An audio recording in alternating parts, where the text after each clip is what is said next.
New Orleans has faced its worst crisis since Katrina in these past months. The COVID-19 epidemic has proliferated in New Orleans due to poor sanitation and city maintenance, not to mention an all-time high of civilian indifference and negligence towards quarantine measures. The respiratory virus has caught an entire nation off guard, putting our government and systems to the test. But what is the coronavirus, and why is it here, now? The first step in our journey to understanding the issues is looking through the virus's origins and how it came to be the biological disaster that grinded entire cities to a halt. A food market in Wuhan was infected with a virus from an animal. COVID-19 spread from that first cluster in the capital of China's Hubei province to a pandemic that has killed over 200,000 people so far. Professor Stephen Turner, head of the Department of Microbiology at Melbourne's Monash University, says what's most likely is that the virus originated in bats. Beijing likely could have stopped the spread of the virus before it became a global pandemic, but the near dictatorship that is the Chinese government mishandled the situation. China pressured denizens to cover up the disease and keep it secret from the rest of the world, punishing whistleblowers and holding medical staff hostage, amongst other crimes. It is clear that the problem was China created, but now that it's in the United States, it's up to America to fix China's mess. The COVID-19 can attack almost anything in the body with devastating consequences. In serious cases, the virus lands in the lungs and can do deep damage there. But the virus, or the body's response to it, can injure many other organs. Scientists are just beginning to probe the scope and nature of that harm. This diagram shows immune cells crowding an inflamed alveolus, or air sac, whose walls break down during the attack by the virus, diminishing oxygen uptake. In order to graduate, I need to have 3 credits in an internship. So this summer, my internship is in jeopardy.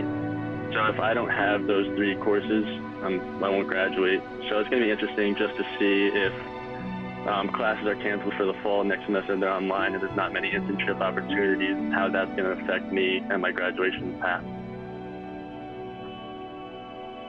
For more, I want to bring in Thomas Bailey. He's the president of Columbia University Teachers College. That's a graduate school for education. Thank you so much for joining us. I want to ask you, do you think that we will see a fall semester for college students? We'll certainly see a fall semester, whether it's online or whether it's face-to-face. I think that's still a question that's up in the air.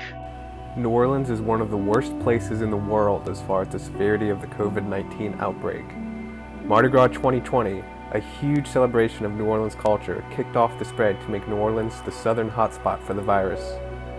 Governor John Bel Edwards has extended his stay-at-home order until May 15th, saying parts of Louisiana hit with COVID-19 have not met the federal guidelines to begin Phase 1 of reopening the state. While health leaders praise the decision to extend the order, the news is met with frustration for many business owners struggling during the shutdown. Starting May 1st, all workers dealing with the public must wear face masks in Louisiana. Many Americans lack the financial cushion needed to survive the record unemployment, saying that the stimulus check won't even get them through the month. Some will be okay, but many will struggle with job losses and family burdens. They are more likely to be single parents or single-income households. They're less able to work from home and are more likely employed in the service or delivery sectors and jobs that put them at greater danger of coming into contact with the coronavirus. In many cases, their children will not gain educationally at home because parents will not be able to teach them, or their households might lack access to the high-speed internet that enables remote instruction. U.S. officials at all levels of government have taken exceptional actions to contain the spread of COVID-19, a disease caused by novel coronavirus that originated in Wuhan, China. The most recent legislation, the Coronavirus Aid, Relief, and Economic Security Act, provides $1.8 trillion in direct aid to individuals and businesses, the largest stimulus package in U.S. history. The CARES Act, which passed in March, is more than twice the size of the American Recovery and Reinvestment Act, dwarfing what was previously the country's largest stimulus package since World War II. This bill has some good measures, but conservatives are right to be concerned that it borders on bailouts for big businesses and puts taxpayer dollars to ineffective use. In the midst of this biological crisis, where do we go from here? From securing crucial supplies to hopes for treatments and vaccines, to reopening society, the American government has a lot on its hands. Corporate America will please the movers and shakers of society first, with the workers almost being held hostage to their wages without the proper protection. If anything, this virus has shined a light on broken systems, and perhaps a thing must be broken down before it can be built better again.